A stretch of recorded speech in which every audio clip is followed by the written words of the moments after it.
Good morning, everyone. My name is Patty Barron, and I am AUSA's Director of Family Readiness. And welcome to AUSA Now, AUSA's very first ever virtual annual meeting. We really miss seeing you in person, and we hope that you miss us as well. We're very, very happy, though, that you decided to participate from afar, and we promise we're going to make it worth your while. Today's forum is going to focus on such an important topic, military spouse employment. And it's absolutely my pleasure to introduce our moderator, Ms. Lee Kelly, Director of Military Community Support Program for the Department of Defense, Military Community and Family Policy. There's absolutely no one better. Lee, over to you. Patty, thank you so much. I cannot tell you how thrilled I am to be here with you today with this absolutely phenomenal panel of expert leaders. Let me tell you who we have with us today. We have Ms. Meredith Lozar, Director for Military Spouse Programs, Hiring Our Heroes at U.S. Chamber of Commerce Foundation. We have Ms. Karen Wolf, Chief Staffing and Classification Division, Office of the Assistant G1 for Civilian Personnel, Headquarters Department of the Army. Mr. Max Weich, Deputy Chief of Staff G1, United States Army Materiel Command, and Sergeant Major Christopher Rick, Senior Military Fellow at Department of Labor's Veterans Employment and Training Services. Before I turn it over to this fantastic group for some opening remarks, I would like to share a little bit of what's new with Department of Defense spouse employment resources during this very kind of strange time that we find ourselves in, this very virtual space that we find ourselves in. And so I'd like to start on the first slide. I just have a couple slides. Hopefully you can see them. The first one, we feature a student, and I think that might be the slide that we're on now. We feature a student representing kind of one of our MyCAA graduates. And let me tell you why we're doing that. Because we're doing a little bit more to support our military spouses who use MyCAA. For recent or soon-to-be graduates, launching this week, we are introducing online spouse cohorts. This is an opportunity for spouses to work with a small group of their peers virtually, facilitated by one of our certified career coaches through Military OneSource around a guided curriculum intended to help bridge from education to employment. So actually, launching at noon today is our first online cohort for military spouses interested in the healthcare industry. Second, on the second slide, what I want to focus on is how we're relating to military spouses virtually and how we're bringing support and resources in this virtual environment. And I can think of no better way to do that than to talk a little bit about our virtual hiring fairs through the Military Spouse Employment Partnership. So today, actually, very soon, we'll be launching a virtual hiring fair with our companies of the Military Spouse Employment Partnership. And we've had more than 1,800 spouses register to attend this event, which we're really excited about. And this isn't the first one we've done, and it's certainly not going to be the last. We're looking to leverage our virtual environment to the greatest extent possible to benefit spouses on their employment journeys. The third slide I want to share with you today is the fact that this is about meeting spouses where they are and when they have time to connect. So we're embracing asynchronous support. As a military spouse, you may not have time to visit with a career coach online, but that shouldn't prevent you from having the opportunity to get your resume reviewed. So now you can actually email your resume into one of our career coaches who will provide you with some really thoughtful feedback. It's what we call asynchronous coaching support for those who maybe you're at home overseeing some virtual schooling for kids at the house. You just don't have time to make an appointment for yourself, but that shouldn't prevent you from getting the support that you need. The fourth slide, I just wanted to briefly mention again, this is a virtual capability, virtual being a big theme for how we're connecting spouses with employment resources this year. And so the fourth slide is really focused on the My Spouse Transition Program, or MyStep, giving military spouses the ability to focus in on what's relevant to them. So this is a transition program focused on providing microlearning opportunities for relevant resources at the stage of uh, the stage of military life that military spouse finds themselves in. And lastly, the fifth virtual piece of support that I wanted to mention today before getting started with our awesome panel this morning is relationships.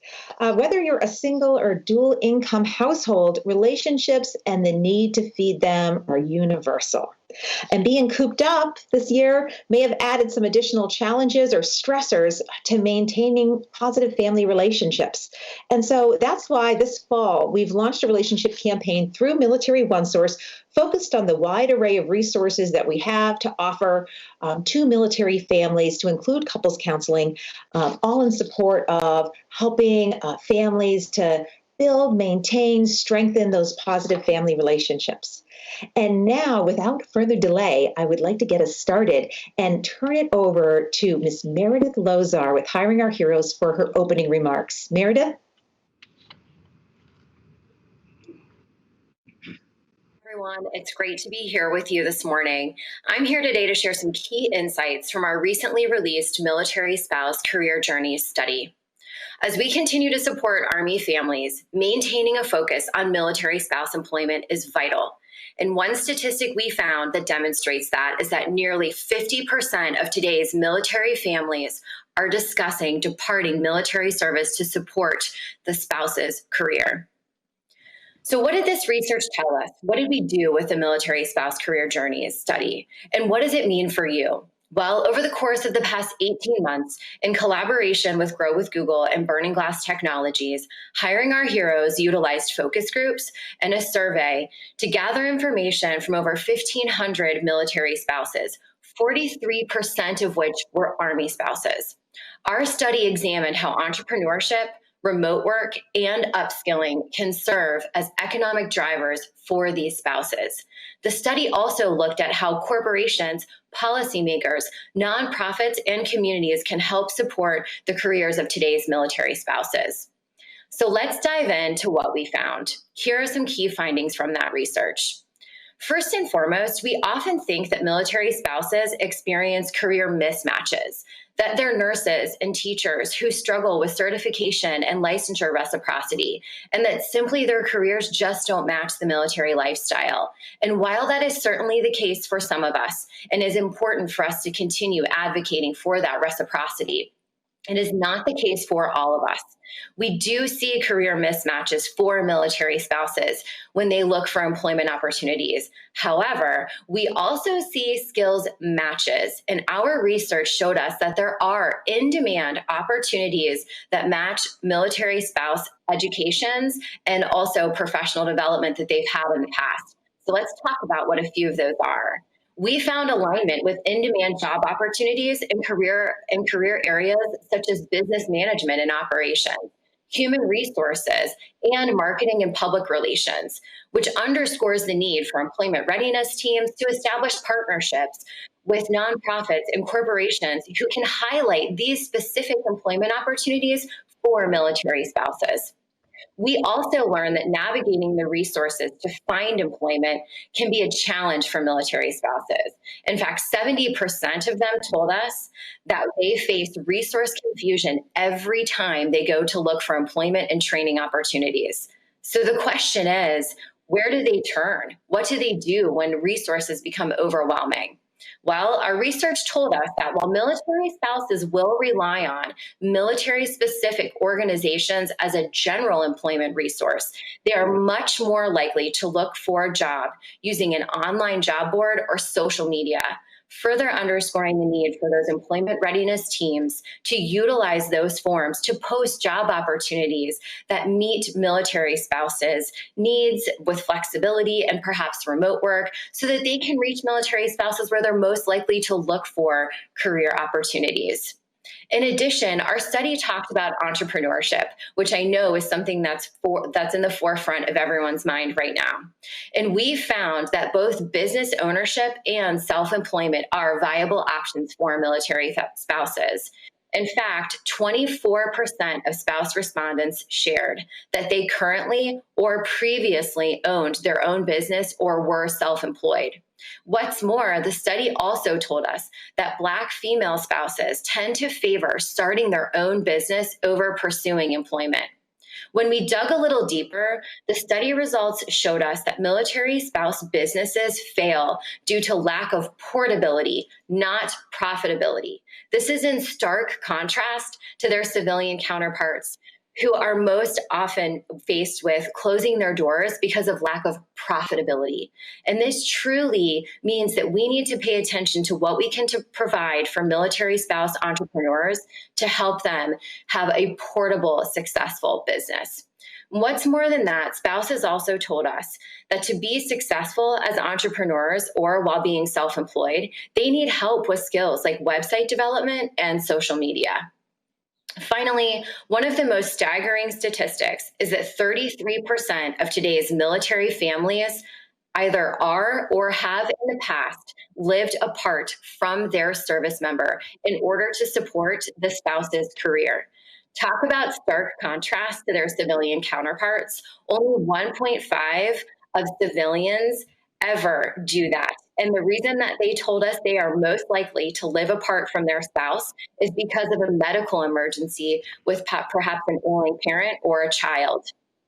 As we look at what we need to do to support today's Army families, supporting military spouse employment remains top of mind. And for those who are looking to retain this all-volunteer fighting force, we simply can't ignore the fact that today's military families continue to seek professional success for their spouses. And with that, Lee, I will kick it back to you. Thanks, Meredith. It is now my pleasure to introduce Ms. Karen Wolf for her opening remarks. Hello. It's truly an honor to be able to speak with you briefly today regarding the initiatives that the Department of the Army and the Department of Defense are pursuing to further the federal employment of military spouses. Next slide. The Secretary of the Army has made clear that people are the Army's #1 priority, and that includes Army families. Improving military spouse employment contributes to the financial stability and overall well-being of the military, and so it therefore contributes to Army readiness as well as soldier retention.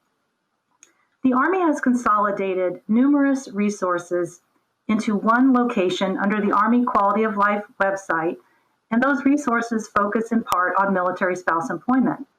Military spouses can go to the Army Quality of Life website to look at all of the resources that support the quality of life of our Army families, or they can click on the spouse link to look at specific information related to military spouse employment. Next slide. The Army Spouse Employment site contains 52 links to resources covering 5 broad topic areas that are listed here on the slide.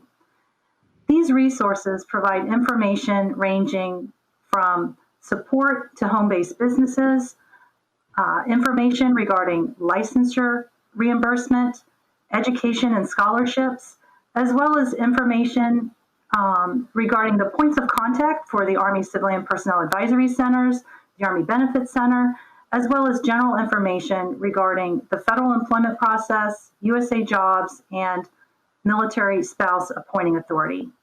Next slide. In 2019, process by which military spouses exercise their military spouse preference changed within DoD. Military spouses are no longer required to go to a Civilian Personnel Advisory Center or a Human Resources Office in order to get registered in the DoD Priority Placement Program in order to exercise their preference. Rather, priority consideration is afforded to a military spouse when they apply to a specific DoD vacancy on USA jobs. In order to exercise their preference, spouses have to first establish a USA Jobs account, and then once they identify a vacancy that they're interested in, the spouse simply has to upload all of the required documentation as specified in the vacancy announcement, and that includes the military spouse PPP self-certification checklist. Because despite this change, military spouses still have the option to contact a local civilian personnel advisory center or human resources office in their local commuting area in order to receive job counseling regarding this new process. Next slide. There are a variety of discretionary workforce flexibilities that are available to help facilitate the work-life integration for military families. These flexibilities are extremely helpful to employees and organizations. However, they're not employee entitlements. Rather, management has the discretion to approve and offer these flexibilities. Telework is one such flexibility, which allows an employee to work at an alternate work site on either a regular and recurring or situational basis. A telework employee is required to report to the organization's official work site at least 2 times each pay period. Telework has been crucial to the government's continuity of operations this year during COVID-19. Remote work, on the other hand, it allows an employee working in the United States to work from an alternate location that's outside of the local commuting area of the organization's work site. There are 2 distinguishing factors between telework and remote work. Remote workers are not required to report to their organization's work site, and also the pay for remote workers is based upon the location from which the employee is working remotely, not based on the organization's official work site. Finally, domestic employees teleworking overseas is a flexibility that requires State Department approval. This flexibility allows a federal employee who is assigned to an organization in the United States to work overseas on a time-limited basis. The Department of Defense is currently developing a policy which will allow the use of this flexibility within DoD. Next slide. The Army is working several initiatives to support military spouse employment and to further the quality of life of Army families. Under the Army People Strategy, and specifically the Civilian Implementation Plan, there are actions that are focused on increasing the ability of military spouses to continue their employment during PCS moves. We're also trying to market the value that military spouses bring to the federal workforce. And in that regard, the Army G1, Lieutenant General Gary Brito, recently signed and disseminated a memo to all Army commands highlighting the value that military spouses bring to the federal workforce, and also encouraging hiring officials, leaders, and supervisors to support military spouse employment. The Quality of Life Task Force, in that effort, we are looking at spouse employment and underemployment to try to identify new and improved ways to increase military spouse employment. We're also educating supervisors and hiring officials about remote work and telework, particularly when they're filling vacant positions. We also are pursuing an initiative that will increase the speed with which military spouses are hired. This initiative will allow selecting officials to hire a military spouse with or without a vacancy announcement. And it's similar in some regards to some of the direct hire authorities that we currently utilize. We've also developed an Army-wide, non-competitive, voluntary reassignment program for appropriated fund civilians.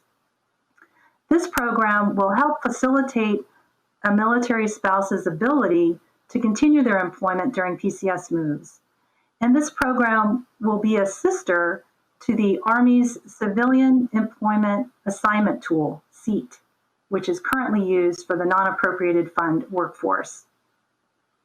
We're also pursuing an initiative that will allow military spouses to exercise their preference 30 to 45 days prior to going to an overseas location. And finally, I'm very excited to announce today that we are launching today an Army Civilian Military Spouse Employment Survey. The survey will be open from today through November 4th, and the focus area is Army civilians who are spouses of those assigned to the armed forces in either an active duty or retired status. So we're looking and we're inviting military spouses to share their insights and experiences regarding how they gained and maintained employment in the Army. And we'll use that feedback to identify new and improved ways to further improving military spouse employment in the Army. So military spouses, if you're currently an Army civilian employee, please be on the lookout for your invitation, which will be sent to your government email address, and we're excited to hear from you. And Lee, at this time, I'd like to turn it back over to you. Thank you. Great. Thank you, Ms. Wolf. I'd like to turn it over now to Mr. Weich for his opening remarks. All right, thank you, Lee. Am I transmitting clearly?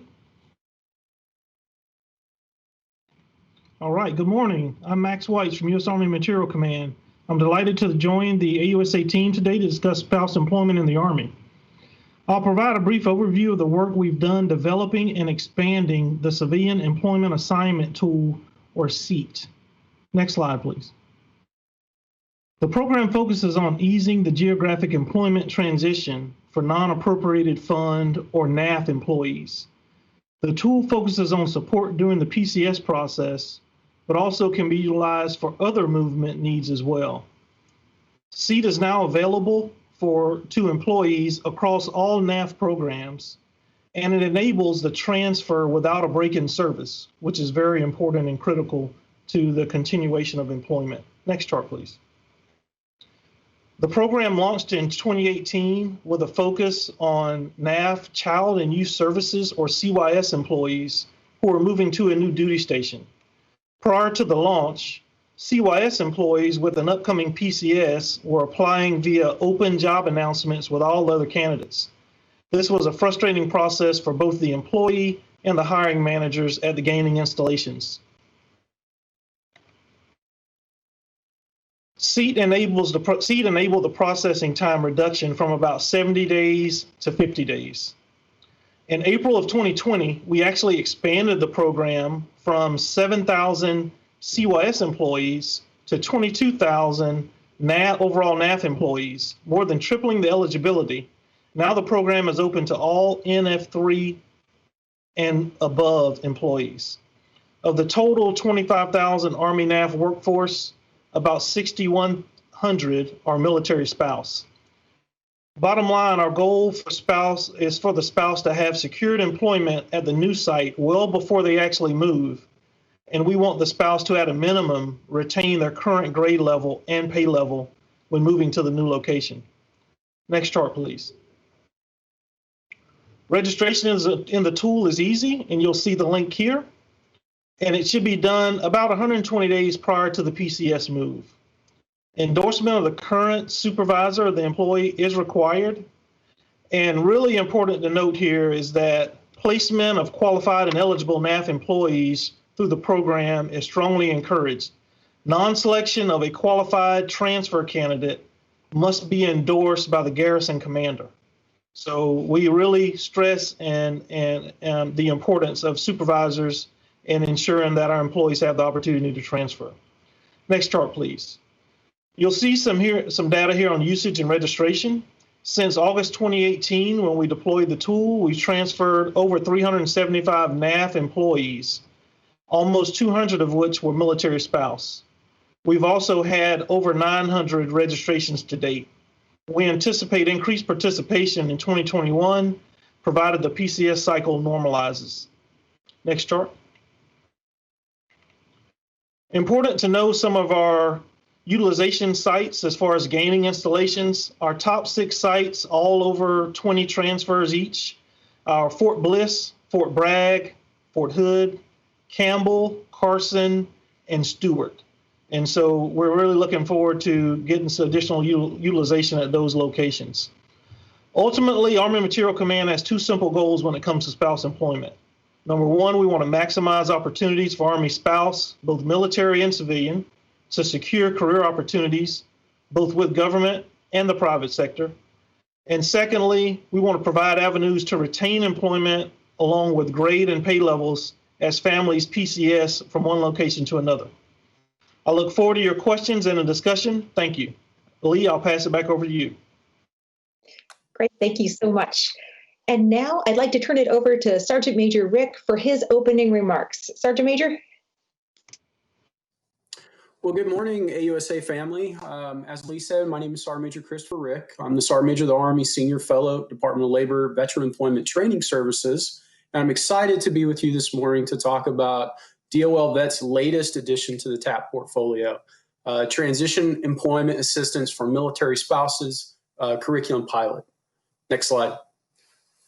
So as many of you know, Department of Labor provides the employment curriculum for the current transition assistance program for all of the services in support of our transitioning service members, and it is open to military spouses to attend, although there's a very low uptake rate because quite honestly, the curriculum was not intended for military spouses or developed for them. So in 2019, DOL Vets asked for appropriations in their budget and received it to build curriculum specific for military spouse employment support, and thus teams started. Next slide. So as DOL Vets, next slide, please, started the analysis phase of really what the military spouse employment ecosystem looked like in an effort not to duplicate efforts that are already being delivered in great programs that are being delivered through DoD, partners in the military spouse employment space, but to really understand them and to best apply the technical expertise of Department of Labor to support military spouses. So that happened through the course of about a 4-month period early in 2020. Unsurprising to this group, the two key findings that came out of it were that military spouses are unemployed and underemployed in a much higher number than their non-military spouse counterparts. And there was also an opportunity to touch over 90,000 military spouses who transition with their service members off active duty every year.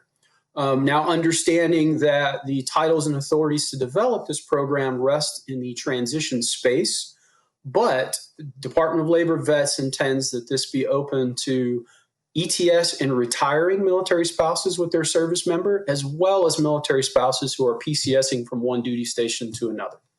Next slide, please. So what they came up with was really looking at the entire military spouse employment ecosystem and then identifying the areas that best relate to DOL's expertise in the employment space. So these 4 modules were created for pilot delivery that started at Naval Air Station Jacksonville in the inaugural session on the 30th of September. The first is titled Your Next Move in Labor Market Research.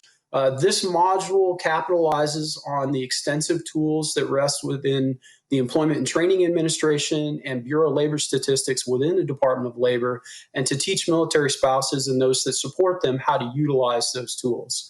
The second is credentialing, really understanding what credentials are, the importance of credentials and how to attain them, and then capitalize on previous work that Department of Labor Vets did in the licensure portability space with identifying what state legislation says now and how to access that information and make your credentials portable along with your PCS moves or transition out of service.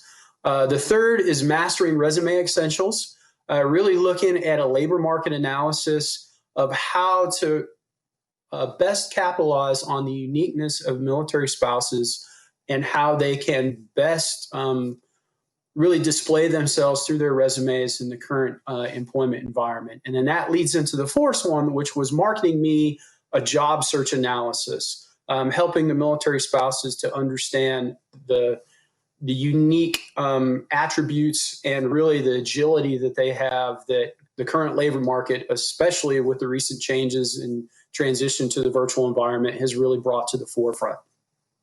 So this will be delivered, next slide please, through additional in-person pilots, which are launching at Fort Gordon and Fort Hood, starting the 20th of October and running through the 22nd.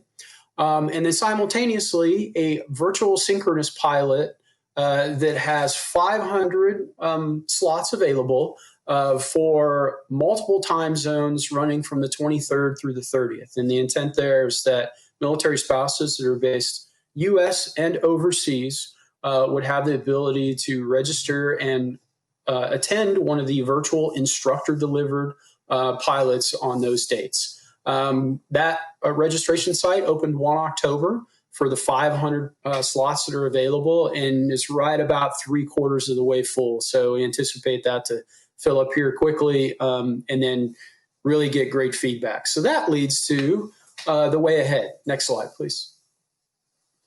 So after the pilot modules are delivered through really first quarter of FY21, the team will then go back, look at the feedback from the military spouses that attended the pilots, feedback from partners that the curriculum has been shared with in the military spouse employment space, and then make any adjustments to the first 4 modules for intended full delivery starting in January of 2021.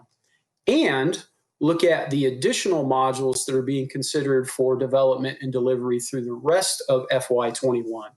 And as this goes into full effect over the next fiscal year, it will fall into the standard TAP curriculum review and update lifecycle so that there is an annual touch point with the military spouse employment curriculum through these modules and feedback both provided from the participants and the stakeholders and partners that are in the military spouse employment space to make it current and stay up to date with the current employment environment for military spouses. And then last but not least, all of the modules have extensive resource listings that highlight existing DoD, Army programs, and all of the wonderful partners that are represented on this panel and across AUSA that contribute to the employment of military spouses. So with that, Lee, I turn it back over to you and look forward to questions. Great. Thanks, Sergeant Major Rick. Wow, this was a tremendous learning opportunity for me to hear from this panel of experts, learning about how Department of Labor is rolling out support for transitioning spouses, hearing from Mr. Weich about how innovation plays a role in transitioning spouse employees in the Army, about how we leverage spouse preference from Ms. Wolf, and Meredith sharing about the revealing research that they just uncovered regarding how spouse skills align with in-demand careers and how do we better leverage that. So I'm really excited to get to some questions. We have about a little shy of 15 minutes for questions, and I've been watching some come in through the chat pod, some questions about MyCAA, military one-source resources, leveraging Department of Army civilian and family members, and then some technical questions around PCS orders. And so I think we'll have time to get to all of these questions and probably more. So please do weigh in with your questions. I want to start with the last question here that just came in. And I'd like to, and Ms. Wolf, I think this one is for you. Correct me if I'm wrong, though. Are PCS orders required for priority? Our Guard and Reserve spouses wouldn't have those. Thank you so much. PCS orders are required when a spouse exercises preference, and typically those in the Guard and Reserve would have orders when they're called to active duty. So that is a requirement, and the vacancy announcements in USA Jobs would list that as a requirement as well. Thank you. Thank you for that. The next question, I think, Mr. Weich, this is for you. So we've heard some mention of civilian spouses in addition to military spouses. Where does the Army's interest lie relative to spouses of federal civilian employees? Lee, thank you for the question. So from an Army and an AMC perspective, our focus really lies on civilian employees that are on mobility agreements, right, that are or have agreed to PCS from one location to another. And where their spouse is also a federal employee, what can we do to ease that transition for the family? What you'll find in many cases is when a civilian employee takes a job and they have a spouse that's a federal employee, that spouse may end up having a break in service. That spouse may end up having to take a change lower grade. That spouse may end up, having to go into a different career field in order to try to continue employment. So for families PCSing, for the civilian families, you see some of these same issues that you see on the military side when it comes to spouse employment. And we really want to help with that transition, ensuring that, number one, those spouses have priority consideration when moving from one location to another. I think the Army reassignment program that Ms. Wolf mentioned earlier will help a little bit as far as having a portal for those spouses to go in and look and register and apply for another job that'll be within the Army. But ultimately, to ease the stress on the family, and just like with a military spouse, to make sure they secure employment prior to the move, but also that we keep them at their same grade and pay, and hopefully allow them an opportunity to continue their career and continue to develop and contribute to the Army mission. Thank you. Okay. Thanks, sir. Sergeant Major Rick, I think I heard you say that there were, did I hear 500 slots available for military spouses to take advantage of the virtual offering through Department of Labor? Can you confirm that? And if that's true, how do spouses take advantage of that? Yes, so the virtual offering has 500 slots set over 20 different classes, and the registration for that is at the veterans.gov/military spouse website. And then the chat box I saw in here, how would they register for Fort Hood or Fort Gordon in person? Those registrations are being conducted through the Installation Transition Assistance Program offices to sign up for the in-person classes at those two locations. Great. Thanks, Sergeant Major. Ms. Lozar, I've got a question for you. You raised some really interesting points that your research recently showed regarding kind of the alignment of in-demand skills. And I think you highlighted in particular business management, and you talked a little bit about entrepreneurship and profitability versus portability. And so I'm sure many of the audience found those points to be, maybe some people found them surprising. For many military spouses, maybe they made a lot of sense. But as always, when we have research, the next question becomes, what's the action that we take as a result of this research? So I was wondering if you could just comment on that. Yeah, it's a great question. And I think that's why we do the research, so we can inform our next steps. And one of the things that we've already done is, in partnership with Grow with Google, launch the MilSpouse Roadmap, which everyone can find at milspouseroadmap.org. And it basically follows these 3 career journeys. So when you actually step into the map, you are navigating your own journey. You'll go through different milestones along the way, and all of those milestones have resources that are available. They're free, they're worldwide. So no matter where you are as a military spouse in your journey or in your current location, you can find things to help you along the way. So that's our first next step, and we look forward to a lot more collaboration based on this data. Great, thank you. Thank you for that.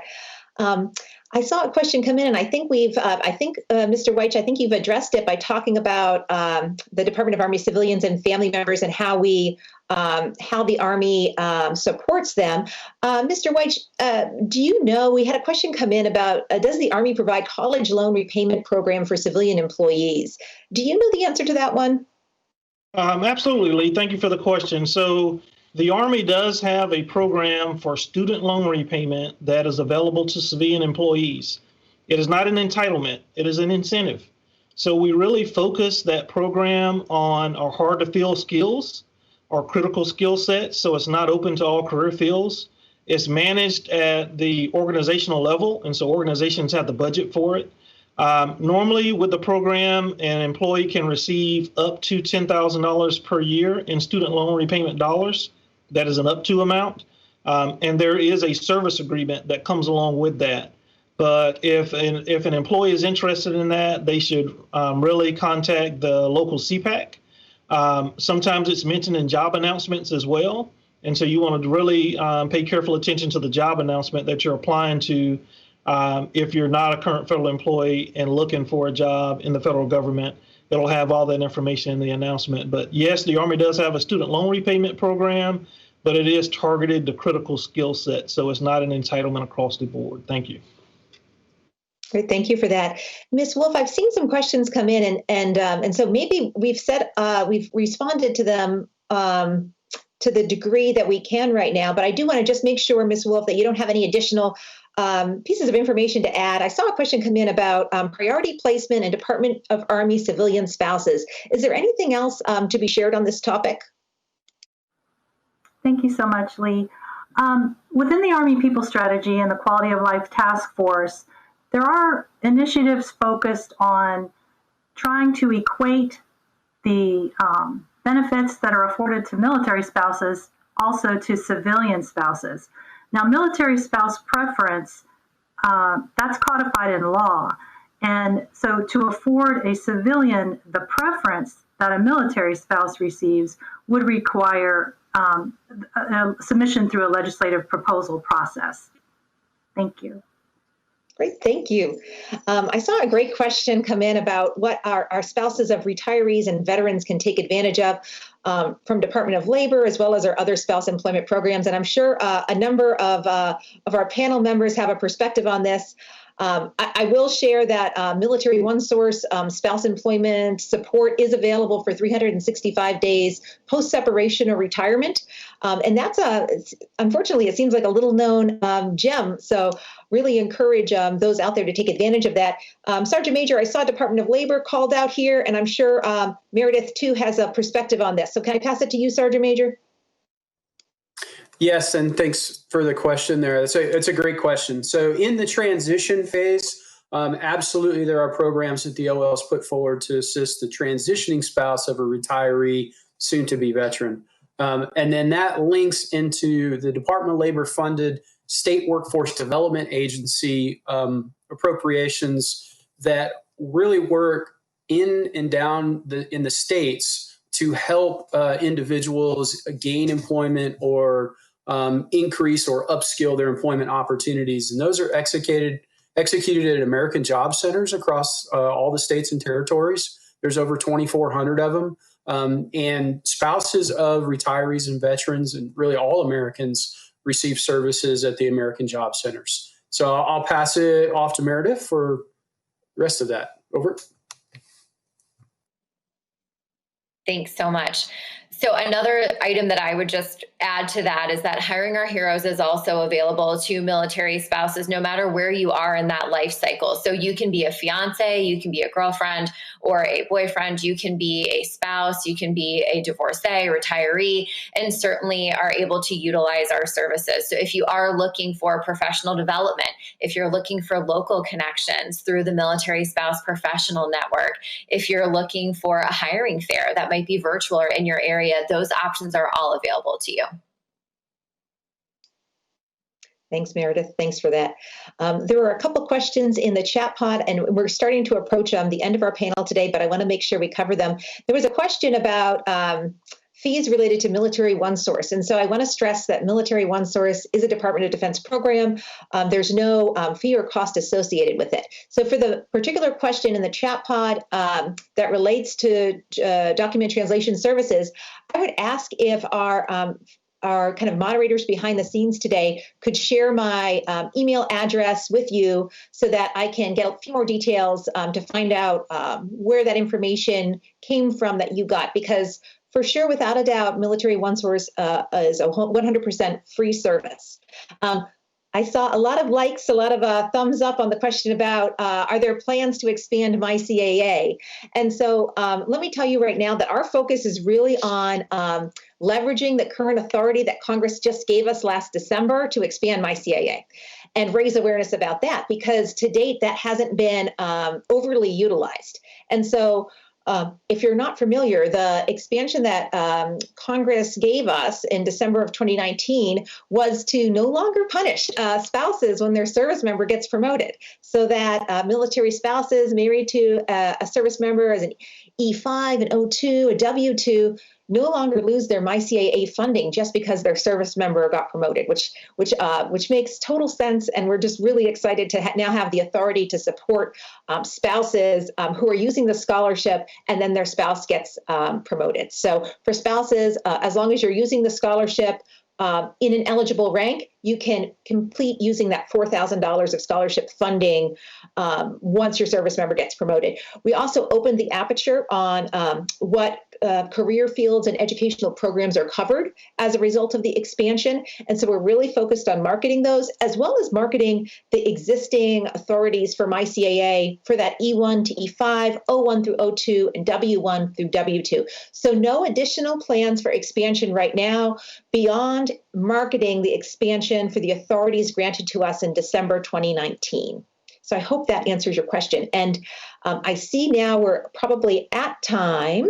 And so I would say that if we didn't get to your question, hopefully we have an opportunity to share some answers with AUSA following this panel to get that information and resources into the hands of those interested in accessing these services.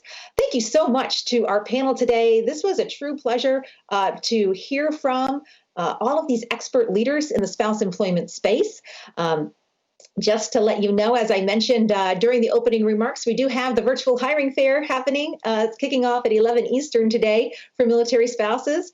If you are looking for more information on that, you can always visit myseco.militaryonesource.mil to get into that Military Spouse Employment Partnership virtual hiring fair. Thank you so much to all of you for joining us today, and we hope you have a terrific rest of your AUSA experience.